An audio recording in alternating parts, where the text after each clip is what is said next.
오늘 여러분들과 함께 나누려고 하는 내용은 십계명에 있는 5계명, 내 부모를 공경하라. 그리하면 내 생명이 길고 복을 누리리라, 이 말씀입니다. 여러분, 부모님 공경한 것 당연한 거 아니겠습니까? 사실 부모님 공경하는 것은 인종과 문화를 떠나서 당연한 거라고 저는 생각을 합니다. 그런데 하나님께서 이 당연한 것을 왜 십계명에 기록을 하셨을까요? 이스라엘 백성들이 유독 불효자가 많았을까요? 아니면 무슨 문제가 있었을까요? 더군다나 그냥 부모님 공경하라 이렇게만 두신 게 아니라 그 다음에 부모님을 잘 공경하면 복을 주신다. 십계명 오랫동안 여러분들과 살펴보고 있는데요, 십계명이 다 복을 준다는 내용이 붙어 있는 건 아닙니다. 십계명 중에 복에 관련된 내용이 첨부되어 있는 성경 구절이 있고 나머지는 없는 데도 있습니다. 그러면 하나님은 왜 부모님을 공경하라라는 말씀을 지금 이 순간에 왜 하셨을까요? 사실 이 내용은 하나님께서 부모 공경이라고 말씀하셨지만 부모 공경을 넘어서 우리들의 중요한 핵심을 보시고 우리들에게 메시지를 주시려고 하신 겁니다. 역설적으로 부모 공경에만 우리가 집중한다면 부모님이 별세하시면 이 십계명에서 해방되는 겁니까? 그렇지 않을 겁니다. 그러면 하나님께서 우리들에게 이 부모 공경이라는 이 십계명을 통하여 우리에게 주시고자 하시는 말씀이 뭔지 살펴보고자 합니다. 하나님이 이 부모 공경이라는 십계명을 주신 이유에는 하나님이 보고 계시는 인간의 본성, 인간이 가지고 있는 본성에 대한 하나님의 적극적인 메시지가 있는 겁니다. 인간의 본성을 하나님이 아시기에 부모를 공경하라고 하신 겁니다. 그럼 인간의 본성이 무엇일까요? 우리는 세례받을 때 우리는 태어나면서부터 의인이다라고 세례를 하질 않습니다. 세례교육의 가장 기본은 뭐냐면 우리는 의인입니까? 죄인입니까? 죄인이다. 인간의 기본적인 본성의 우리의 시작은 우리는 죄인이라는 겁니다. 그런데 여러분 한번 생각해 보십시다. 이 죄의 시작은 인류적으로 언제 시작이 됐을까요? 성경에 의하면 이 죄의 시작이 에덴 동산, 아담과 하와가 무엇을 따먹었죠? 선악과를 따먹으면서 그 죄가 우리에게 왔다라고 이야기를 합니다. 그래서 선악과를 사람들이 따먹어서 우리가 죄인이 됐다라고 생각을 하는데 사실 흐름상 살펴보면 선악과를 따먹은 행위는 죄의 결과입니다.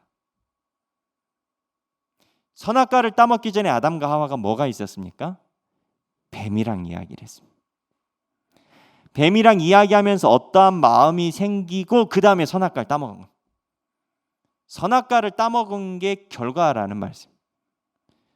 선악과를 따먹기 전에 인간의 그 마음이 태초의 죄의 시작인 겁니다. 어떤 마음이었을까?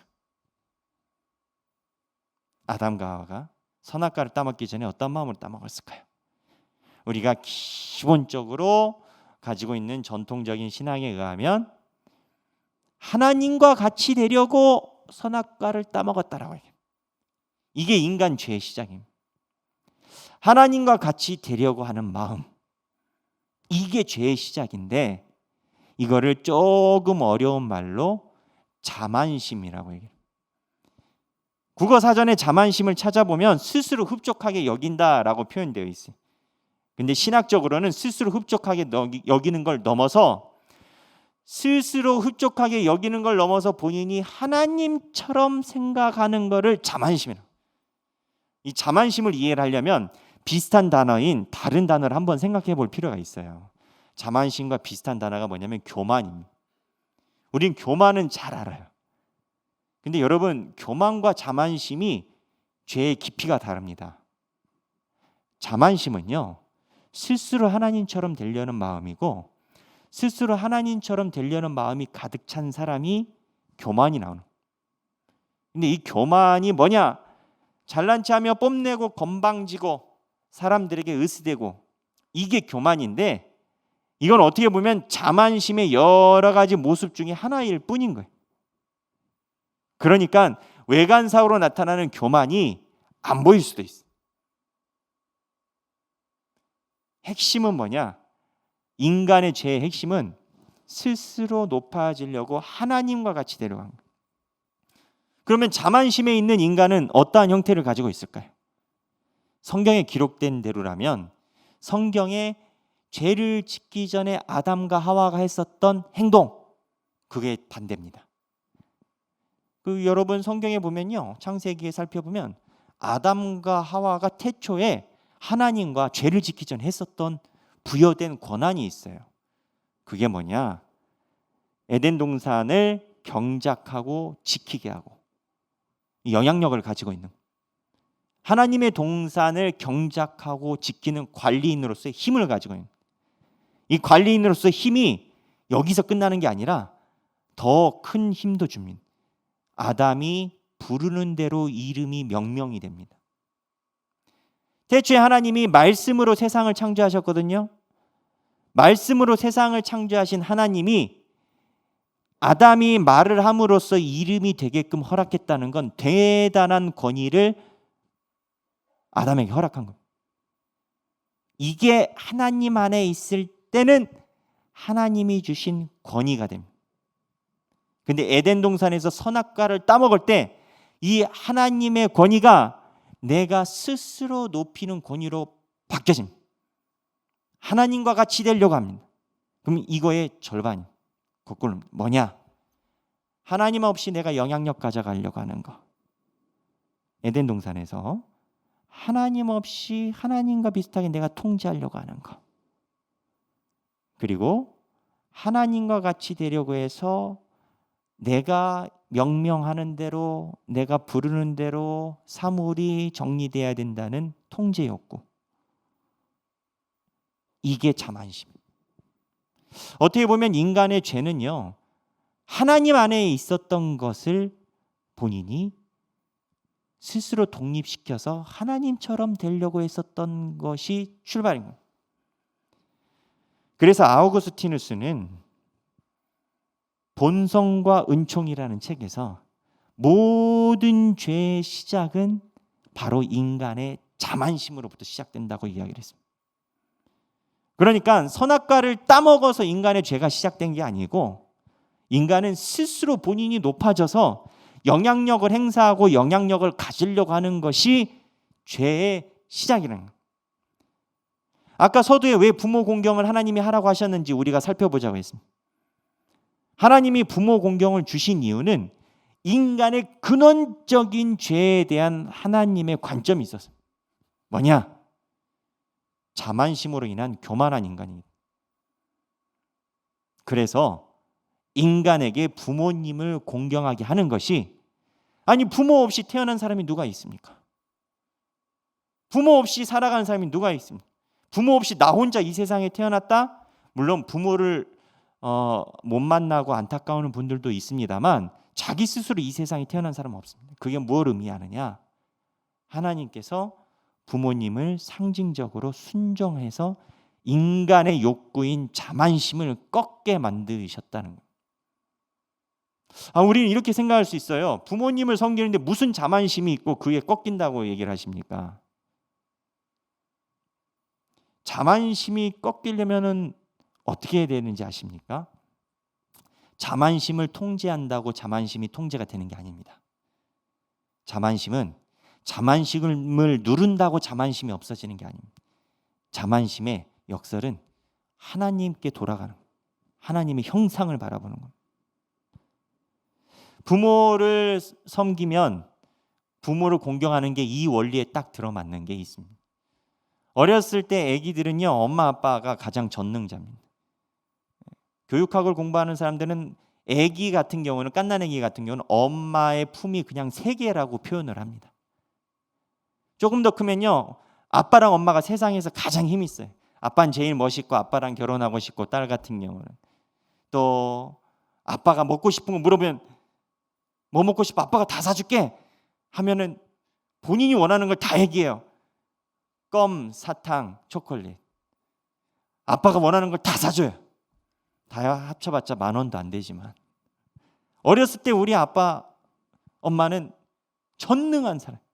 그런데 성장을 하면서 세상을 알게 되고 지식이 많아지면서 세상에 대한 정보가 들어오면 어떻게 되냐면, 생각보다 우리 아빠 엄마가 그렇게 내가 생각했던 것보다 힘 있는 사람은 아니에요. 한 고등학교에서 그랬다지 않습니까? 본인의 꿈 써라 했더니 재벌이 되고 싶다, 고등학생이. 네가 재벌이 되기 위해서 뭘 해야 되느냐 선생님이 물어봤더니 우리 아버지가 열심히 살아야 된다는 거예요. 아버지가 열심히 살아야 재벌이 돼서 내가 재벌을 이어받지. 우리 아버지가 열심히 안 산다는 거예요. 우스갯소리로 이야기를 했지만 이 단면은 아이들이 성장하면서 어렸을 때 봤던 아버지의 모습과 다른 걸 경험하게 된다. 부모를 공경한다는 건요, 세상의 눈높이로 우리 아버지의 결과가 명예가 있기 때문에, 힘이 있기 때문에 부모를 공경할 수 있는 게 아니고, 그리고 그러한 관점을 누른다고 부모를 공경할 수 있는 게 아니고, 역설적으로 근원적으로 하면 사랑 이전에 뭘 봐야 되냐면 우리 부모님께 있는 하나님의 형상을 봐야 됩니다. 그래야 효도가 가능합니다. 부모님이 뭘 해서가 아니라, 부모님이 나에게 사랑을 베풀어줘서가 아니라 부모님 안에 있는 하나님의 얼굴을 봐야만이 효도가 가능합니다. 그래서 부모께 공경을 표한다는 것은 부모가 능력이 많아서가 아니라, 부모가 힘이 있어서가 아니라 하나님이 함께 하시는 하나님의 형상을 보고 그 앞에 순종하고 고개 숙이는, 그게 효도인 겁니다. 근데 이 하나님의 형상이라는 걸 부모님을 놓고 이야기하면 현대인들이 잘 이해하기 어려워요. 제 그냥 짧은 소견으로는 옛날처럼 부모님과 같이 사는 집안이 많지 않아서 그런 것 같아요. 그런데 자녀로 생각하면 쉽게 이해됩니다. 제가 유아 세례할 때 꼭 부모님들에게 가르치는 교육이 하나 있습니다. 뭐냐? 첫째, 여러분 자녀는 여러분의 자녀가 아닙니다. 여러분의 자녀는 하나님의 자녀입니다.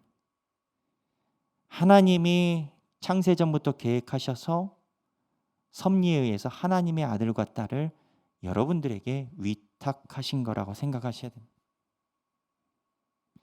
부모를 내가 사랑이라는 이름으로 인간적인 방법으로 자식을 기르게 되면 하나님이 원하시는 방법과 다른 방법으로 키울 수 있습니다. 안타까운 예지만 제가 청소년부 사역을 10년 넘게 했습니다.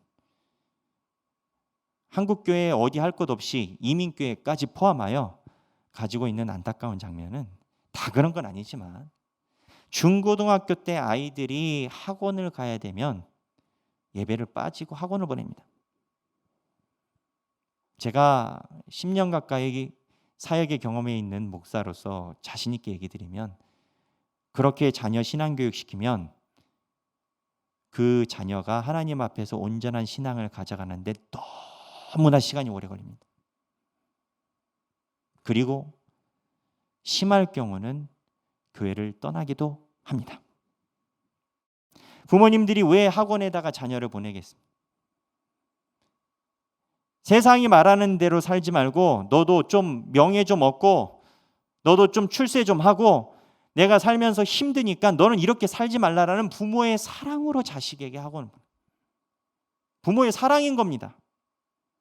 인생을 살아보니 인생이 만만치 않고 너는 지금 내 밑에 있으니까 그렇지만 네가 지금 준비해야 나중에 후회 안 한다는 부모의 사랑인 거예요. 부모의 사랑이라고 하지만 한편으로는 부모의 자식을 향한 만들어지고 싶은 만듦의 욕구일 수 있습니다. 하나님이 인간을 만드시고 빚으셨습니다. 그 자식을 자기의 원하는 생각대로 빚어내는 것. 그 자식은 하나님이 빚으셔야 됩니다. 결국 자식을 키울 때 가장 중요한 건 하나님의 형상을 보는 거예요. 제가 자녀의 이야기를 하는 이유는 부모 공경에 있기 때문에 그렇습니다. 부모님을 공경하는 거의 가장 핵심 원리는 부모님 안에 있는 하나님의 형상을 보고 자기가 더 능력 있는 자식이라 하더라도 순종하라는 겁니다. 그래서 칼빈은 하나님께서 부모 공경하라는 하나님이 주신 이유는 좁은 의미로는 부모 공경하는 건 맞지만 광의적 범위로는 하나님이 순종을 이야기하시려고 부모 공경을 주셨다라고 얘기를 합니다. 근데 이 이야기를 들어보면 여러분 생각이 조금 다른 각도에서 접근할 부분이 생겨요.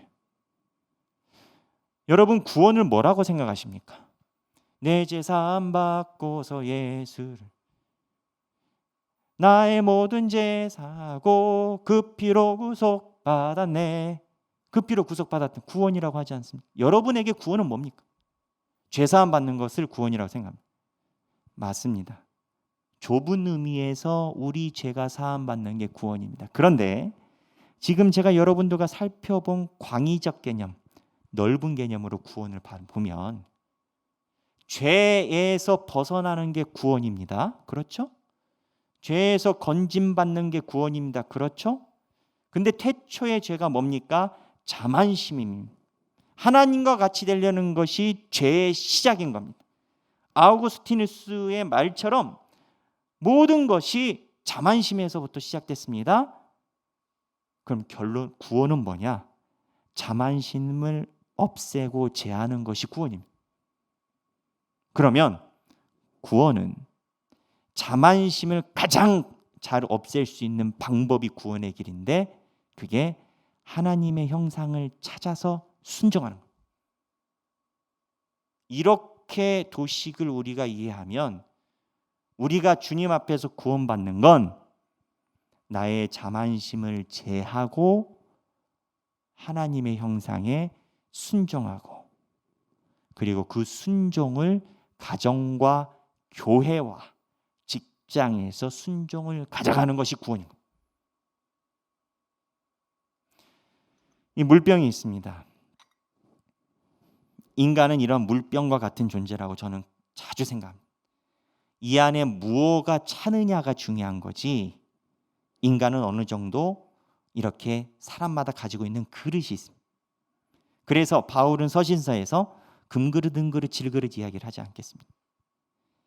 자만심이란 물이 꽉 차면 더 들어갈 구멍이 없게 되면 결국 이게 자만의 끝이 됩니다. 근데요 여러분 하나님처럼 되려고 하는 게 자만심의 시작이라고 얘기를 드렸는데 하나님처럼 되려고 한 것이 가득 찬 영적인 상징물이 있습니다. 실체를 가지고 있는 천사의 대적자 뭔지 아십니까? 사탄입니다. 사탄의 성격의 가장 근본은 아담과 하와가 태초에 선악과를 따먹기 전에 가졌던 그 마음 스스로 하나님이 되려는 마음이 꽉 찬 게 사탄입니다. 이거를 누가 이견을 달 수 있겠습니까? 그래서 성경에 보면 사탄 스스로 앉고 배만 불리는 자고 자만심에 대한 상징이 많습니다. 무슨 소리냐? 우리가 우리 안에 구원을 이루기 위해 순종으로 자만심을 제하지 못하면 우리 삶의 자만심이 꽉 차면 그 모습이 하나님이 빚어놓은 모습인데 하나님이 빚어놓은 모습이 아니라 사탄이 가지고 있는 성품과 동일한 성품이 됩니다.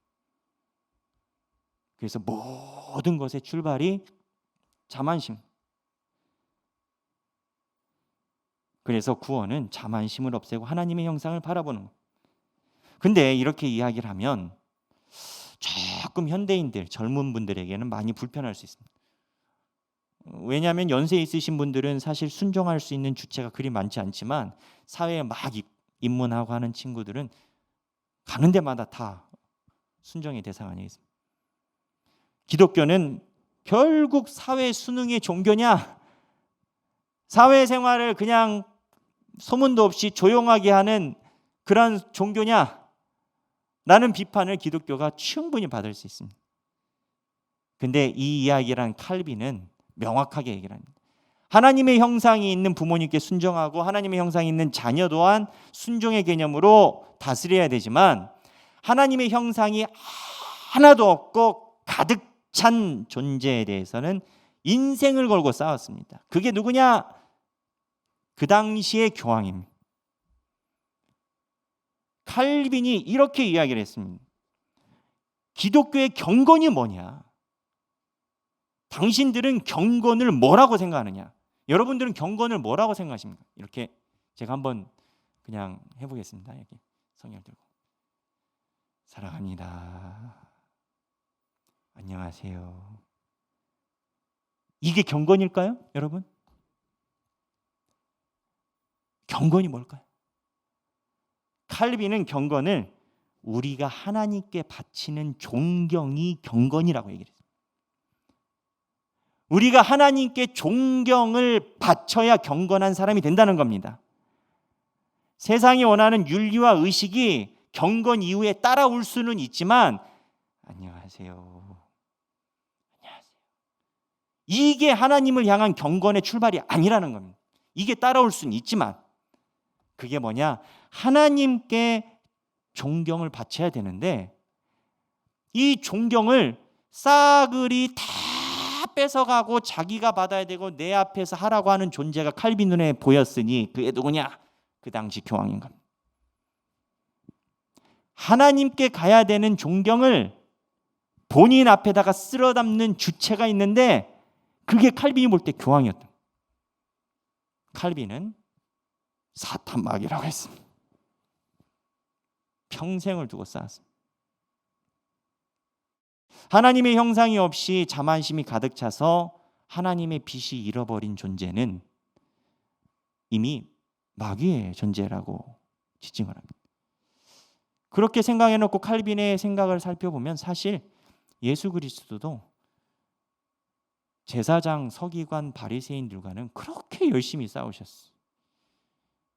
분리주의자라고 오해받을 정도로. 예수님 입장에서도 하나님의 형상이 있어서 사랑을 나눌 존재와 사탄으로 보이는 존재가 달랐다. 하나님께서 부모에게 순종하라는 그 말씀이 무조건 사회에 순응하라는 말씀은 아닙니다. 그 말이 맞으면 칼빈이 죄인이겠죠. 하나님께서 부모에게 순종하라는 말씀을 우리에게 주신 이유는, 부모를 공경하라고 말씀을 주신 이유는 하나님의 형상을 따라서 너희가 삶 속에 있는 하나님의 형상에 순종하는 능력을 길러라. 인간은 내가 보니까 태초부터 교만하다. 태초부터 자만심이 있다. 내가 아담과 하와 데리고 있었는데 얘네들이 태초부터 힘을 줬는데 그 힘 가지고 자기 배만 부르키고 자기 이름만 높이고 하나님처럼 되려고. 인간의 속성이 그렇다. 근데 너희들이 절대 피하지 못할 장치가 하나 있으니 너희를 낳아준 사람이 있지 않을 거냐. 너희를 낳아준 사람에게 효도를 하고 공경을 하면서 순종을 배워라. 자만심을 없애는 것을 익혀라. 그래서 내 부모를 공경하라. 그리하면 내 생명이 길리라. 이 말씀의 핵심은 전통이든 진보든 복음이든 뭐 할 것 없이 핵심은 인간의 자만을 버리고 순종의 삶을 배워라. 이렇게 가르치는 겁니다. 여기 계신 여러분, 오늘 십계명 부모를 공경하라 이 말씀을 보면서 내 안에 이 그릇처럼 자만심이 언제나 꽉 찬 사람은 없을 것입니다. 그럼 마귀니까. 자만심이 조금 있는 사람도 있고 많이 있는 사람도 있을 겁니다. 그러나 하나님의 말씀을 찾아서 이 자만심을 억누르고, 어떻게 억눌러요? 자만심 빼려고 해보십시오. 안 빠집니다. 모양만 바뀌지. 하나님의 얼굴을 구해야만이 자만심이 빠지고 에덴 동산에서 하나님 안에 있는 그 마음으로 바뀔 수 있습니다. 부모님께 순종하라는 말씀을 통하여 삶 속에 하나님이 원하시는 올바른 순종의 길을 걷는 저와 여러분이 되기를 바랍니다. 우리가 일반적으로 이야기할 때 순종을 겸손이라고 이야기를 합니다. 하나님께서 주신 말씀에 따른 순종함이 겸손인 겁니다. 말씀의 순종함이 겸손이지 안녕하세요. 이게 겸손이 아닙니다. 말씀에 순종하면 이게 따라오지만 이거를 가졌다고 말씀에 순종함은 아닐 수 있습니다. 여기 계신 모든 분들이 삶 속에서 하나님의 모습을 찾아 겸손히 주님을 섬기는 저와 여러분이 되기를 바랍니다. 이 시간에 여러분들과 함께 찬양하고 싶습니다. 겸손히 주를 섬길 때라는 찬송가인데요. 이 내용이 보면 겸손히 주를 섬길 때 어려운 일이 많지만 잘 감당하게 해주세요. 이렇게 말씀이 찬양이 있습니다. 우리 다 함께 찬양하기를 원합니다.